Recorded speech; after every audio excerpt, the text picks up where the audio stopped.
Om Shanti. Good morning. आज बाबा आया है हम बच्चों की बुद्धि का ताला खोलने के लिए।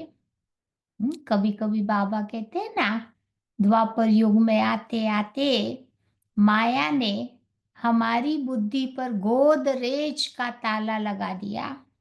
जो गॉड ही खोल सकता है और कोई नहीं खोल सकता।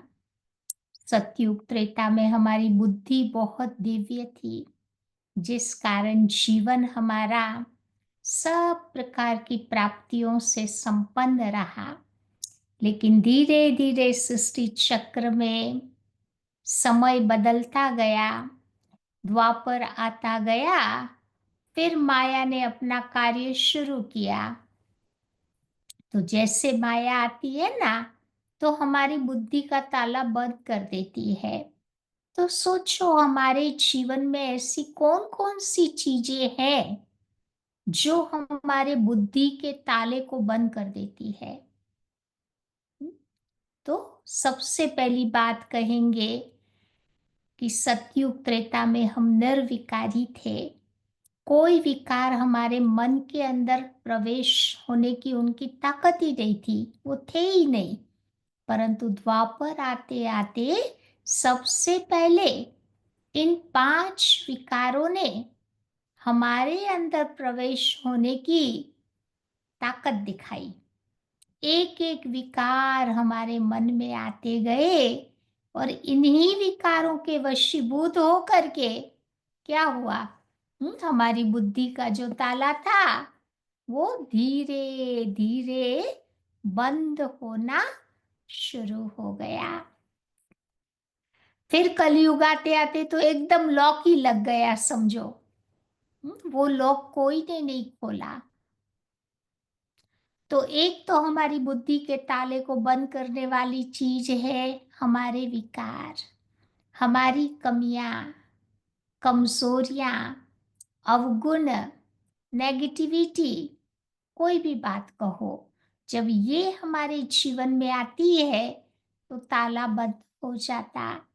इसलिए बाबा ने बोला कि संगम युग में अभी हमें बहुत ध्यान रखना है कि किसी भी विकारों का सूक्ष्म फोम भी हमारी आत्मा पर अटैक नहीं करे, नहीं तो तुरंत बुद्धि का ताला बंद हो जाएगा।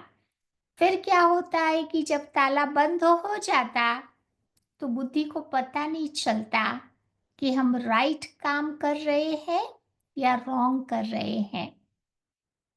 तो राइट डिसीजन नहीं आता लाइफ में। तो फिर बाबा कहते जीवन हमारा अशांति से भरपूर हो जाता, जीवन में उन्नति नहीं होती। दूसरी बात बाबा कहते इस ब्राह्मण जीवन में कभी कभी लेजीनेस आ जाती है, केयरलेसनेस आ जाती है, जिसको बाबा कहते आलस्य और अलबेलापन। तो ये आलस्य और अलबेलापन भी हमारी बुद्धि के ताले को बंद कर देती है। आलस्य किस में आता है? देखो ब्राह्मणों की प्यारी 2 ही तो चीज है। सारी दुनिया छोड़ के आए बाबा के पास, सब कुछ छोड़ा, लेकिन 2 ही तो चीज प्यारी रही है। कौन सी 2 चीज है? एक तो ब्राह्मणों को नींद बहुत अच्छी लगती है। नींद से उठ नहीं पाते हैं सवेरे सवेरे। वही टाइम पर आलस्य आती है। फिर आलस्य के कारण सारा दिन हमारा वही चला जाता है। अलबेले बन करके रहते हैं, केयरलेसनेस आ जाती है। तो एक तो बाबा कहते नींद में आती है, उठने में आती है, अमृत बेला। दूसरा बाबा कहते भोजन। ये 2 चीज ब्राह्मणों की बहुत प्यारी होती, लेकिन इसमें भी बाबा कहते हमें ध्यान रखना है।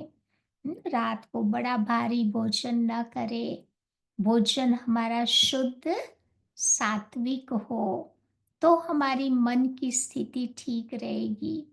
फिर कभी-कभी मुरली हमारी मिस हो जाती है। मुरली अध्ययन में भी थोड़े कभी-कभी आलसी बन जाते हैं। सोचते हैं सारा दिन पढ़ा है, फिर कभी पढ़ लेंगे, फिर कभी टाइम ही नहीं आता पढ़ने का। तो इसीलिए जो बाबा ने मुझे रूटीन बना के दिया है, उस रूटीन को मुझे अच्छी तरह से फॉलो करना है। फिर कभी-कभी हमारे अंदर या ये और कौन-सी चीज़ें ब्राह्मणों को अच्छी लगती है? कभी धारणाओं में हम थोड़े लूज़ हो जाते हैं, तो भी माया आकर के बुद्धि का ताला बंद कर देती है। या तो कई ऐसी चीज़ें हैं, थोड़ा संभल के रहेंगे, तो हमारा बुद्धि का ताला बंद नहीं होगा। तीसरी बात बाबा कहते हैं कि कभी-कभी हम अपने जीवन में बहानेबाजी बहुत करते हैं।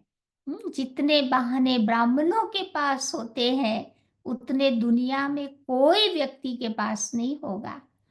आप देखो पूछते हैं ना कि भई आज क्लास में क्यों नहीं आए? इतने बहाने, तरह-तरह के बहाने होते हैं। हुँ, और वो बहाने कब आते हैं? जब हमें अपने लाइफ को ऑर्गेनाइज करने की आर्ट नहीं आती है, डेफिनेटली क्या करेंगे? बहाने बनाएंगे अपने को बचाने के लिए। या तो इसीलिए बाबा कहते हैं ये बहानेबाजी, वो भी हमारे बुद्धि के ताले को बंद कर देती है, बाबा से दूर ले जाएगी, परिवार से दूर ले जाएगी, दुआएं नहीं मिलेगी फिर। और दुआएं नहीं मिली तो फिर हम आगे कैसे बढ़ पाएंगे? तो उसके लिए सदैव ब्रह्मा बाबा मम्मा को सामने रखे। Follow father mother. Brahma Baba ने कभी अपने जीवन में कोई प्रकार के बहाने नहीं बनाए। मम्मा ने कभी कोई बहाने नहीं बनाए। या तो थोड़ा लाइफ को ऑर्गेनाइज करने का थोड़ा ढंग सीखना होता है, वो आर्ट आ जाती है, तो फिर ये बहानेबाजी, उससे आत्मा फ्री हो जाएगी। फिर कभी-कभी डर होता है कोई चीज का, तो डर हमारे बुद्धि के ताले को बंद कर देती है। आज की दुनिया में सबसे बड़े से बड़ा डर लोगों को कौन सा है? कि भाई कोई भी चीज अचानक घटित नहीं हो जावे। पता नहीं चलता, अचानक बीमारी आ जाती है, अचानक काम छूट जाता है, अचानक कोई तकलीफें आ जाती है, देश दुनिया की सिचुएशंस बदल रही है, तो कल क्या होगा, ये बहुत बड़ा डर है। इसीलिए बाबा ने तो हम बच्चों को निर्भय बना दिया है। हमारे अंदर हिम्मत बाबा ने भर दी है, और बाबा ने पाठ पक्का कराया है कि नथिंग न्यू, जो पहले हुआ है वही इस साइकिल में हो न होगा। तो ड्रामा का पाठ हमारा जितना जितना पक्का होगा, उतना बाबा कहते ये डर हमारा जो है वो निकलता जाएगा। फिर बाबा कहते कि चलो अब बाबा ने तो हमें चाबी तो दे दी है, मास्टर की बना के दी है। वो वाली की गुम हो जाती है, माया चोरी कर ही लेती है, तो बाबा ने हमें मास्टर की दे दी है। कौन सी है मास्टर की? मेरा बाबा। दिल से कहो, मुख से नहीं। दिल से कहने से सारे ताले टूट जाते हैं। तो आज बाबा कह रहे हैं कि दिल से कहो मेरा बाबा। तो हमारे मन का जो ताला लगा है ना, मन हमारा अशांति से दूर हो जाएगा, मन हमारा कूल बन जाएगा, एकदम शांत हो जाएगा।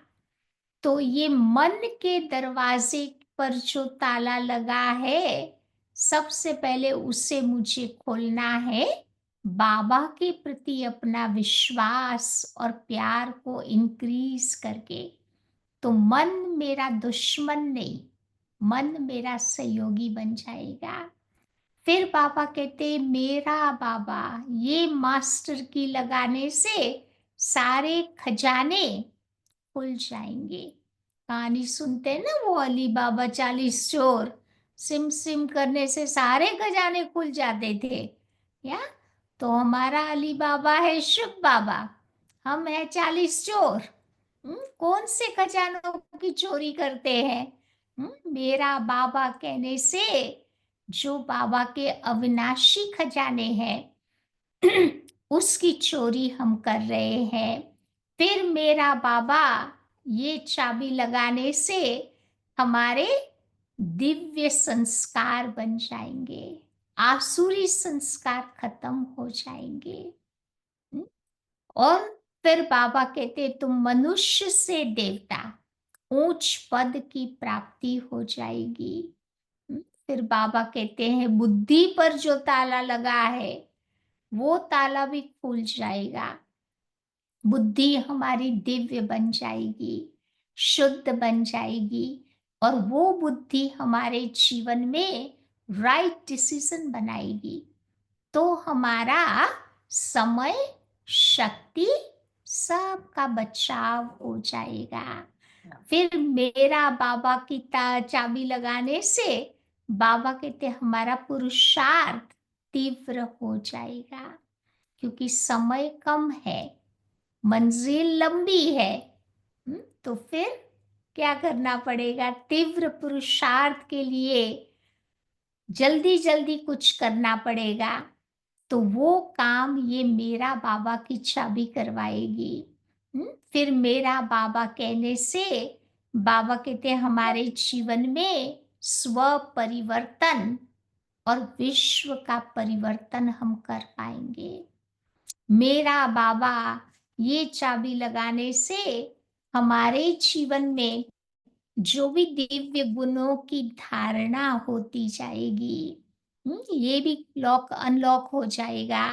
तो आज कितनी सारी बातें बाबा बता रहे हैं कि ये की को संभाल के रखना है कहाँ पर, ताकि वो गुम नहीं हो जावे, चोरी नहीं हो जावे, और हम भूल भी नहीं जावे कि कहाँ रखी है। कई बार कई चीज इतनी अच्छी तरह संभाल के रख देते हैं कि वो याद ही नहीं रहता कहाँ रखा है। इतना याद रहता है कि संभाल के रखा है। हम्म, तो ये चाबी अपनी दिल की तिजोरी में संभाल के रखना है, जहाँ माया नहीं पहुंच पाएगी। या तो ऐसे आज बाबा बुद्धि का ताला, अलग अलग ताले खोलने की बातें कर रहे हैं। तो आइए सुनते हैं आज की बाबा की है 6 दिसंबर की मुरली। बाबा कहते मीठे बच्चे तुम अभी पुरुषोत्तम संगम युग पर हो।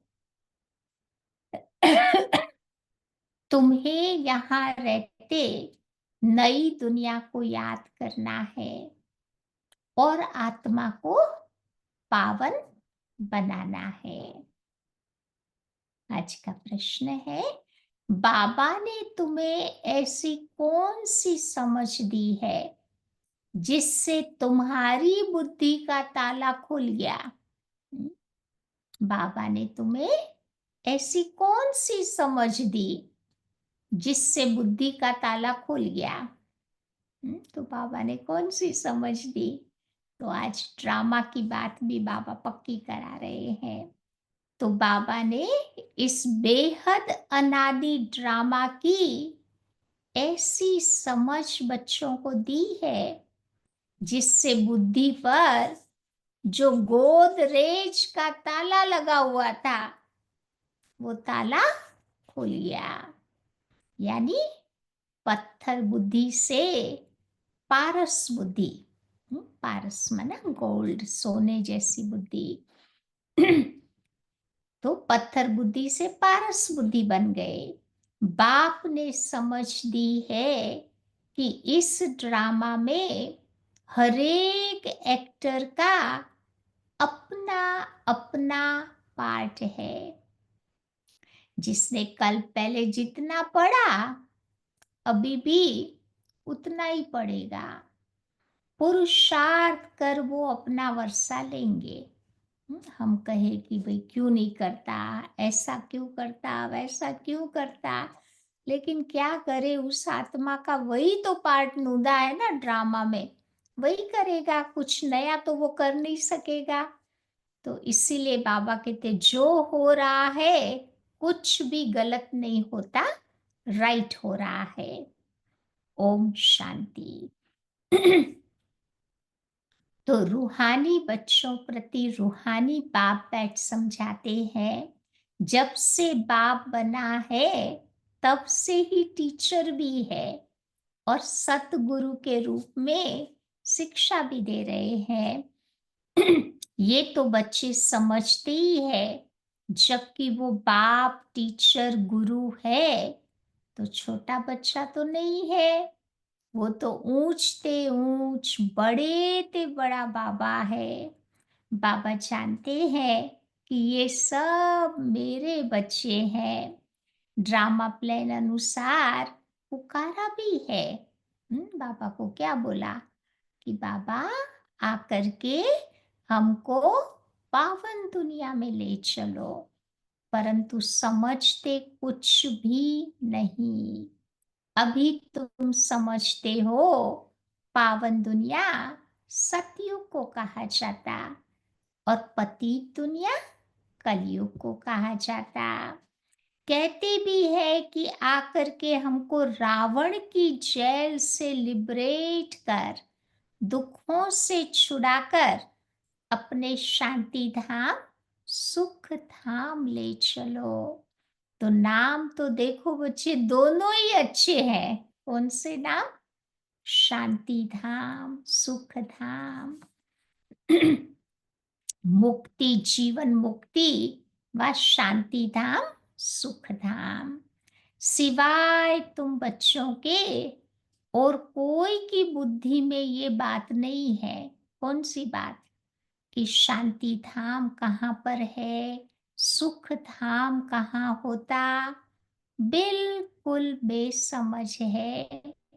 तुम्हारी एम ऑब्जेक्ट ही समझदार बनने की है। तो बेसमझों के लिए एम ऑब्जेक्ट होती है, हम्म, ताकि वो समझदार बन जावे। सभी को सिखलाना है कि ये है तुम्हारी एम ऑब्जेक्ट। कौन सी एम ऑब्जेक्ट है? मनुष्य से देवता बनना। ये है ही मनुष्यों की सृष्टि, वो है देवताओं की सृष्टि। सतयुग में है देवताओं की सृष्टि, तो जरूर मनुष्यों की सृष्टि कलयुग में होगी ना। अब मनुष्य से देवता बनना है तो जरूर पुरुषोत्तम संगम युग भी होगा। वो है देवताएं, ये है मनुष्य। अब देवताएं देखो बहुत समझदार है। बाबा ने ही तो तुम बच्चों को ऐसा समझदार बनाया। देवताएं बहुत सेंसिबल होते हैं ना, तो ऐसा बनाने वाला बाबा है। बाबा जो विश्व का मालिक है, बल वो खुद मालिक नहीं है, परंतु गाया तो जाता है ना। बाबा सतयुग का तो मालिक बनते नहीं है, फिर भी भगवान की महिमा करते हुए कहते हैं कि वो सारी दुनिया का मालिक है। तो बेहद का बाप बेहद का सुख देने वाला है, और बेहद का सुख है ही नई दुनिया में, और बेहद का दुख होता है इस पुरानी दुनिया में। तो देवताओं के चित्र भी तुम्हारे सामने है, इन्हों का ही तो गायन भी है। आजकल तो देखो इन 5 भूतों को भी पूछते रहते हैं। शरीर 5 महाभूतों का बना हुआ है ना, प्रकृति के 5 तत्वों को आजकल बाबा कहते पूछते रहते हैं।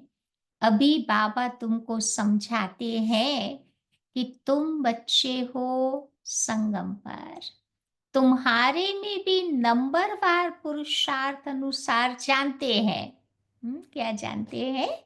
कि हमारी एक टांग स्वर्ग की तरफ है और एक टांग नरक में है। रहना तो इस दुनिया में है ना, लेकिन बुद्धि रूपी टांग बाबा कहते स्वर्ग की तरफ है। तभी तो वो जो डेड बॉडी को ले जाते हैं ना स्मशान में, घुमा देते हैं उसका मुंह उधर करते हैं स्वर्ग की तरफ, और इधर नर्क से वो आया है। तो ऐसे बॉडी बॉडी को घुमाते रहते हैं। तो बाबा कहते रहते तो यहाँ है ना, परंतु बुद्धि तुम्हारी नई दुनिया में है। जो नई दुनिया में ले जाते हैं उनको याद तो करना है। तो बाबा की याद से ही तुम पवित्र बनते हो। ये सब बाबा बैठ तुम बच्चों को समझाते हैं। शिव जयंती मनाते तो जरूर है ना, परंतु शिव बाबा कब आया, उसने आकर के क्या किया, कुछ भी उनको पता नहीं है। शिवरात्रि मनाते हैं और श्री कृष्ण की जयंती भी मनाते हैं। वही अक्षर जो श्री कृष्ण के लिए कहते हैं वो शिव बाबा के लिए तो नहीं कहेंगे ना, इसीलिए उनकी फिर शिवरात्रि कहते हैं। कृष्ण का जन्मदिन भी रात्रि को ही मनाते हैं, तो बाबा का भी जन्मदिन रात्रि को ही मनाते, लेकिन अर्थ कुछ भी नहीं समझते। कौन सी रात्रि को दोनों आए, अर्थ नहीं समझते। तुम बच्चों को तो अर्थ समझाया जाता है। अथाह कलयुग में दुख है, अथाह सुख होता है सतयुग में। ये भी तुम बच्चों को अभी ज्ञान मिला है। तुम आदि मध्य अंत को जानते हो, पूरे ड्रामा का। आदि मध्य अंत जिन्होंने कल पहले पढ़ा है वही अभी आकर पढ़ेंगे। जिसने जो पुरुषार्थ किया होगा वही करने लगेंगे और ऐसा पद भी पाएंगे। तो तुम्हारी बुद्धि में पूरा चक्र है। तुम ही ऊंचते ऊंच पद पाते हो, फिर तुम ही धीरे धीरे साइकिल उतरते हो। तो बाबा ने समझाया है कि ये जो भी मनुष्य आत्माएं हैं उनकी ये माला है और सब नंबरवार आती है। हर एक एक्टर को अपना अपना पार्ट मिला हुआ है। किस समय किसको क्या पार्ट बचाना है, ये अनादि बना बनाया ड्रामा है जो बाबा पर तुम बच्चों को समझाते हैं। अब जो बाप तुमको समझाते हैं, तुम्हारा काम है, कौन सा हमारा काम है, तुम्हें ये सब बातें अपने भाइयों को समझानी है। तुम्हारी बुद्धि में है कि हर 5,000 वर्ष के बाद बाबा आकर के हमको समझाते हैं, फिर हम भाइयों को बैठ समझाते, आत्मा रूपी भाइयों को। तो बाबा कहते हैं कि इस समय तुम अपने को अशरीरी आत्मा समझो। आत्मा को ही अपने पाप को याद करना है पावन बनने के लिए। आत्मा पवित्र बनती तो फिर शरीर भी उसको पवित्र मिलता। आत्मा अपवित्र तो उसका जेवर भी अपवित्र। आत्मा का जेवर कौन सा हो गया, शरीर। तो नंबरवार तो सब होते ही हैं, सबके फीचर्स एक्टिविटी देखो एक न मिले दूसरे से। नंबरवार सब अपना अपना पार्ट बचाते हैं, फर्क नहीं पड़ सकता। नाटक में भी वही सीन देखेंगे जो कल देखी होगी। बार बार जो देखते हैं ना, डॉक्यूमेंट्री देखेंगे, मूवी देखेंगे, तो वही का वही रिपीट होगा, नया तो कुछ होगा नहीं। तो ये फिर है बेहद का ड्रामा। कल भी तुमको समझाया था कि तुमने ही राजाई ली, फिर राजाई गवाई। आज फिर बाबा समझा रहे हैं कि राजाई पाने के लिए तुम बच्चे पुरुषार्थ करते हो। तुम्हारी बुद्धि में है कि अभी हम नई दुनिया में जा रहे हैं, श्रीमत पर श्रेष्ठ बन रहे हैं, तो जरूर श्रेष्ठ सृष्टि पर रहेंगे ना। ये लक्ष्मी नारायण श्रेष्ठ है, तो श्रेष्ठ स्वर्ग में रहते, जो भ्रष्ट है वो नरक में रहते। तो ये रास अभी तुम बच्चे समझते हो। इस बेहद के ड्रामा को जब कोई अच्छी रीति समझे, तब तो उनकी बुद्धि में ये सब बातें बैठे। शिव रात्रि भी मनाते हैं, परंतु जानते कुछ भी नहीं। तो अब तुम बच्चों को रिफ्रेश करना होता है, फिर तुम्हारा काम है औरों को रिफ्रेश करना। बाबा हमें रिफ्रेश करते, फिर हम जाके औरों को करते।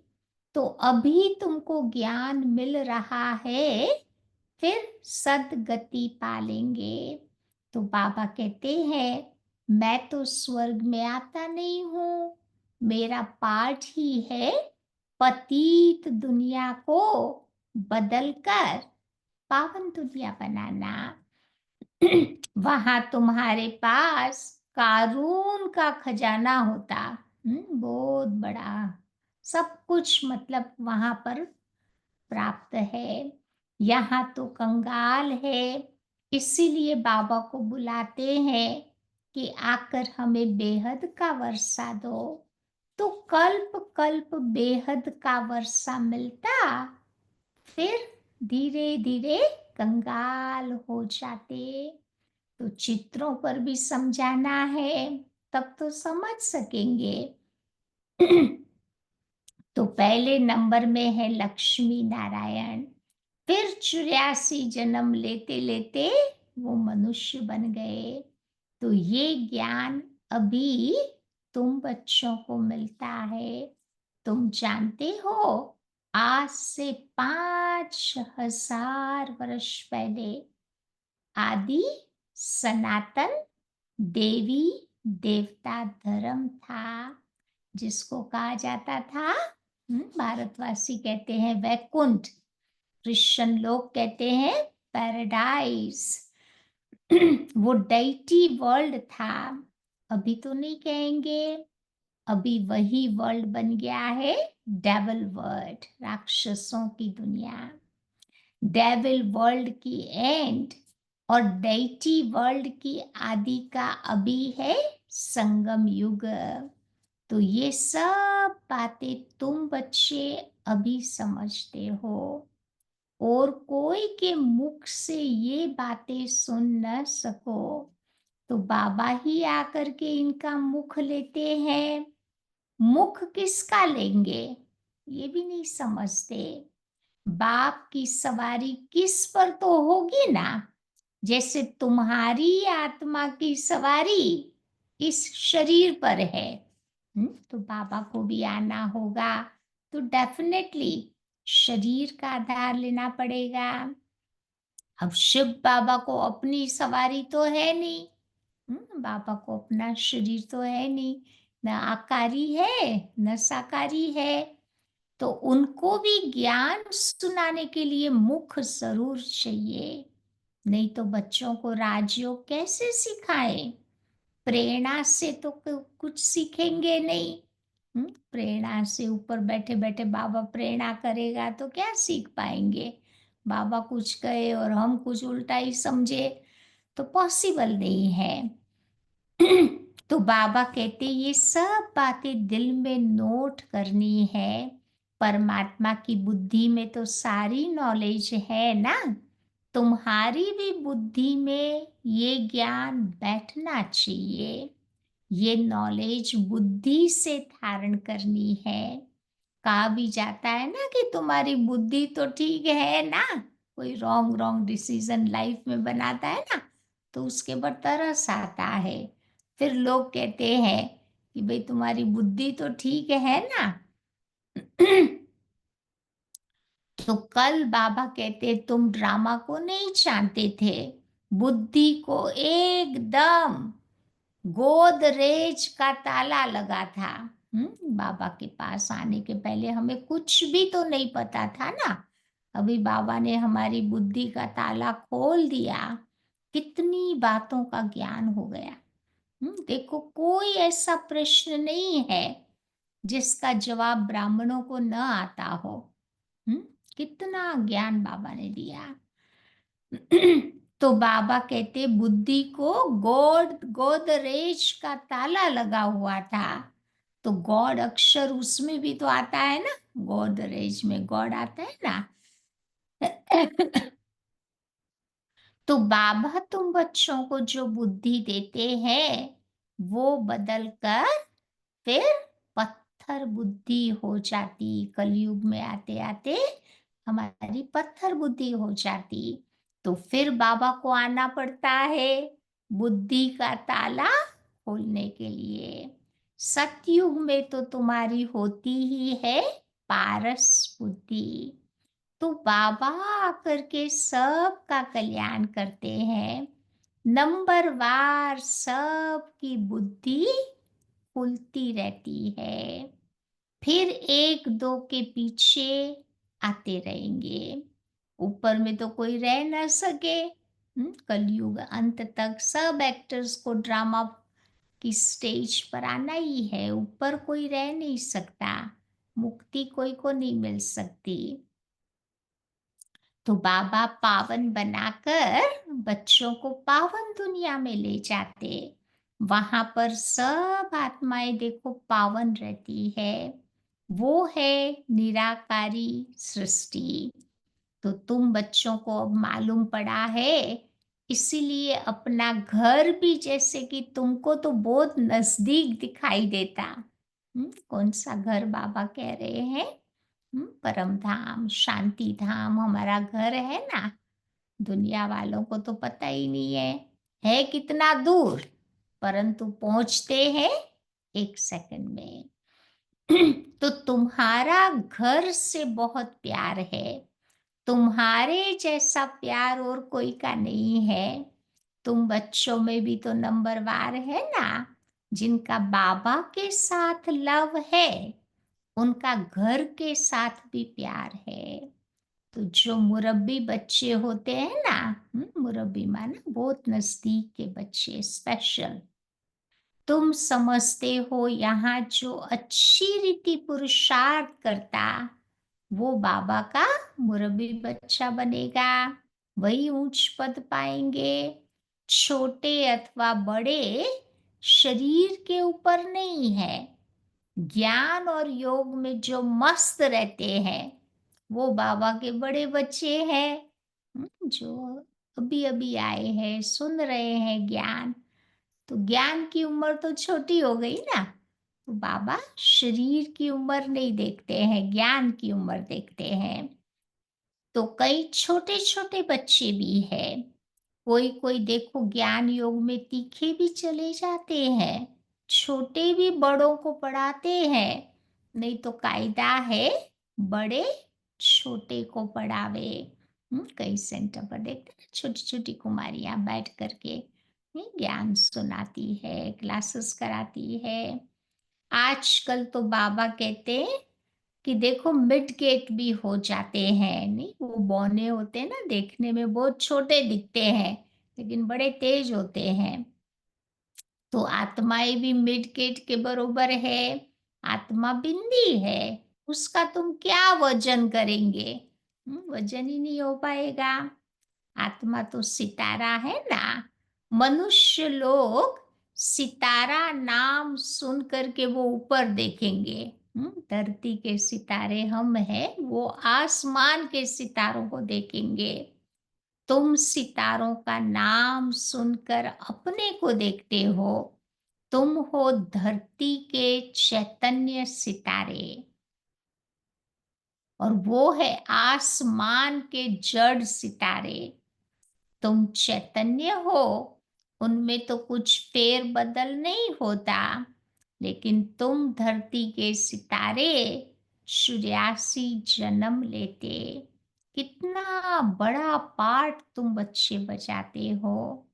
पार्ट बजाते बजाते क्या हुआ? हम्म सतयुग से लेकर के हमने पार्ट बजाना शुरू किया। तो पार्ट बजाते बजाते बाबा कहते हैं तुम्हारी चमक डल हो जाती, यानी तुम्हारी बैटरी डिस्चार्ज हो जाती। फिर बाबा आकर के भिन्न भिन्न प्रकार से तुम बच्चों को समझाकर, हम्म, फिर तुम्हारी आत्मा जो उजाई हुई है उसमें बाबा ताकत भरते हैं। तो फिर क्या होता? हमारी आत्मा रूपी बैटरी धीरे धीरे फिर चार्ज हो जाती है। तो अभी बाबा के द्वारा तुम ताकत भरते हो, तुम अपनी बैटरी को चार्ज कर रहे हो। इसमें माया भी बहुत विघन डालती, बैटरी चार्ज करने ही नहीं देती है। बार बार ऑब्स्टिकल्स खड़े कर देती। तुम हो चैतन्य बैटरियां। तुम जानते हो बाबा के साथ योग लगाने से हम सतो प्रधान बन जाएंगे। अभी है तमो प्रधान। उस हद की पढ़ाई और इस बेहद की पढ़ाई में बहुत बहुत अंतर है। हद की माना जो स्टूडेंट स्कूल कॉलेज में पढ़ते हैं, और वो पढ़ाई जो बाबा हम बच्चों को पढ़ाते हैं, दोनों में कितना फर्क है। तुमने ये 84 का पार्ट कितना बारी बजाया होगा? तुम्हारी बैटरी कितनी बार चार्ज और डिस्चार्ज हुई होगी? जब जानते हो कि हमारी बैटरी डिस्चार्ज है, तो फिर उसको चार्ज करने में देरी क्यों करनी चाहिए? परंतु माया ऐसी है जो बैटरी को चार्ज नहीं करने देती। माया बैटरी चार्ज करना तुमको भी बुला देती है, फिर घड़ी घड़ी बैटरी तुम्हारी डिस्चार्ज करा देती। तुम बच्चे कोशिश करते हो बाबा को याद करने की, परंतु नहीं कर सकते, क्योंकि तुम्हारे में जो बैटरी चार्ज कर सतो प्रधान तक नजदीक आते हैं, उनसे भी कभी कभी माया गफलत कराकर उनकी बैटरी भी डिस्चार्ज कर देती। बहुत अच्छा पुरुषार्थ करते आगे बढ़ते, सडनली माया आ जाती है, या फिर सब कुछ छूट जाता है। तो ये बाबा कहते पिछाड़ी तक होता रहेगा, कोई नई बात नहीं है। लेकिन बाबा कहते बैठ नहीं जाना चाहिए, फिर खड़े होकर के पुरुषार्थ करते रहना है। जब लड़ाई का अंत होता है तो सब खत्म हो जाते। फिर जिसकी जितनी बैटरी चार्ज हुई होगी उस अनुसार वो पद पाएंगे। फिर सभी आत्माएं तो है बाप के बच्चे, बाबा ही तो आकर के सबकी बैटरी चार्ज कराते हैं ना। ये खेल तुम्हारा बड़ा वंडरफुल बना हुआ है। तो बाप के साथ योग लगाने से घड़ी घड़ी हट जाते हैं, तो फिर नुकसान हो जाता। न हटे उसके लिए बाबा पुरुषार्थ कराते हैं। नहीं, वो मकड़ी भी कितना बारी गिरती है, लेकिन अपना काम वो खत्म नहीं कर देती, वो करती ही रहती है, बार बार चढ़ेगी उतरेगी चढ़ेगी गिरेगी, बैठती नहीं है। ऐसे बाबा कहते हमें भी पुरुषार्थ करते ही रहना है। और पुरुषार्थ करते करते जब समाप्ति होती, तो फिर नंबरवार पुरुषार्थ अनुसार तुम्हारा पार्ट पूरा होता। जैसे कल्प कल्प होता, तो आत्माओं की माला तो बनती रहती है ना। तुम बच्चे जानते हो, रुद्राक्ष की माला है, विष्णु की भी माला है। शिव बाबा की माला, विष्णु की माला। हम्म, पहले नंबर में तो उनकी माला रखेंगे ना। सारे बच्चे, दुनिया की सब आत्माएं शिव बाबा के तो बच्चे है ही है। तो बाबा दैवी दुनिया रचते हैं। जैसे रुद्रमाला है, वो है रुंडमाला। रुद्रमाला माना शिव बाबा की माला, जिसमें सारे कितने बिलियंस मिलियंस सोल्स उसके मणके हो गए ना। रुंड माला माना विष्णु की माला। विष्णु की माला में कितने आएंगे, थोड़े ही तो होंगे गोल्डन एज में आने वाले। लेकिन ब्राह्मणों की माला अभी नहीं बन सकेगी। क्यों? क्योंकि अदली सदली बदली होती रहती है। आज अच्छे पुरुषार्थी है, कल माया पुरुषार्थी हमारा बंद करवा देती। तो ब्राह्मणों की माला बाबा कहते नहीं बनती। वास्तव में प्रजापिता ब्रह्मा की तो सब संतान है। शिव बाबा के संतान की भी माला है, विष्णु की भी माला है। तुम तो ब्राह्मण बनते ही हो, ब्रह्मा और शिव की माला चाहिए। तो ये सारा ज्ञान अभी तुम्हारी बुद्धि में है, नंबरवार पुरुषार्थ अनुसार।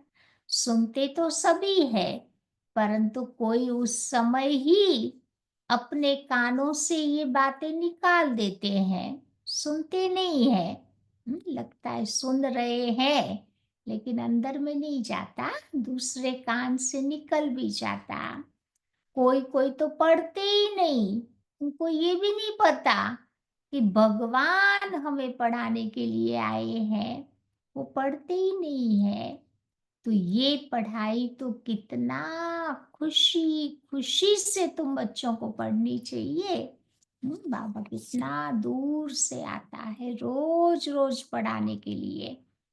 तो बाबा कहते बहुत खुशी से पढ़नी चाहिए, जबरदस्ती से नहीं। हम्म अच्छा, मीठे मीठे सिक्की लथे बच्चों प्रति मात पिता बाप दादा का याद प्यार और गुड मॉर्निंग। रूहानी बाप की रूहानी बच्चों को नमस्ते। रूहानी बच्चों की रूहानी बाप को नमस्ते। धारणा पॉइंट, पहली बात बाबा बताते हैं, याद की यात्रा से आत्मा रूपी बैटरी को चार्ज कर सतो प्रधान तक पहुंचना है। इतना पुरुषार्थ करे कि सतयुग की शुरुआत में हम आवे, बाद में नहीं। ऐसी कोई गफलत नहीं करनी है। ऐसा कोई उल्टा काम नहीं करना है जो बैटरी हमारी डिस्चार्ज हो जावे।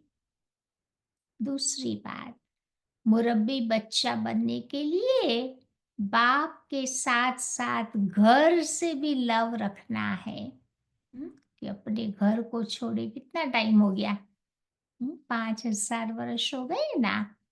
तो उस घर से भी हमारा प्यार और बाबा से भी प्यार। ज्ञान और योग में मस्त बनना है। बाबा जो समझाते हैं वो अपने भाइयों को भी समझाना है। जिन आत्माओं से हम मिलते हैं उनको भी थोड़ा थोड़ा देते जाओ। वरदान, एक बाप को अपना संसार बनाकर सदा एक की आकर्षण में रहने वाले कर्म बंधन मुक्त भव। एक बाप को अपना संसार बनाकर सदा एक की आकर्षण में रहने वाले कर्म बंधन से मुक्त भव। सदा इसी अनुभव में रहो। कौन सा अनुभव? कि एक बाबा दूसरा न कोई। बस एक बाबा ही मेरा संसार है और कोई आकर्षण नहीं, कोई कर्म बंधन भी नहीं।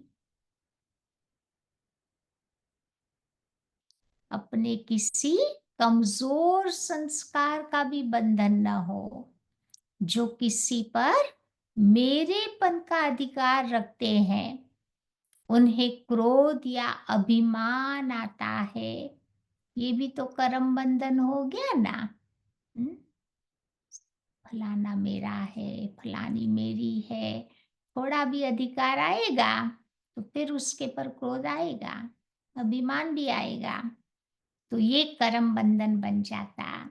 लेकिन जब बाबा ही मेरा संसार है, तो ये स्मृति रहती है, सब मेरा मेरा एक मेरे बाबा में समा जाता है।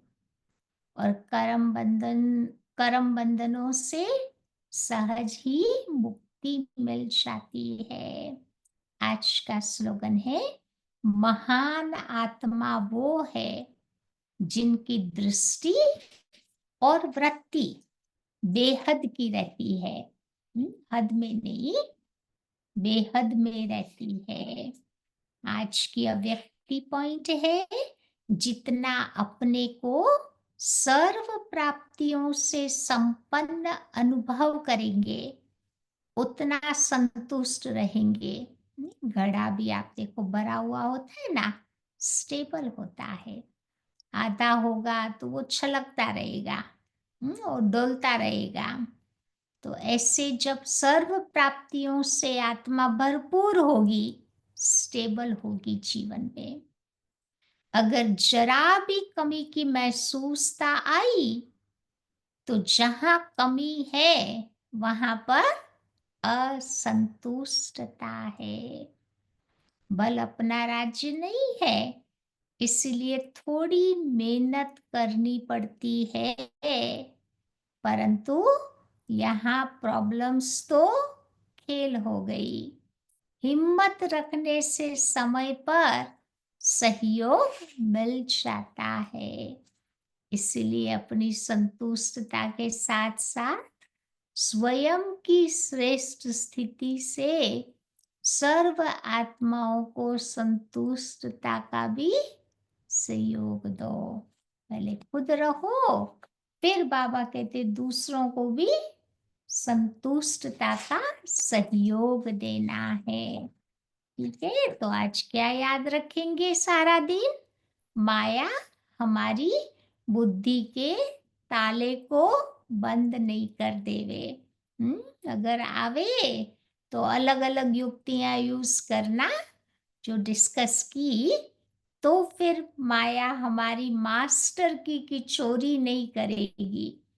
अच्छी तरह से उसको आज सारा दिन संभाल के रखेंगे, तो आत्मा सर्व गुण शक्तियां खजानों का अनुभव करती रहेगी। ठीक है।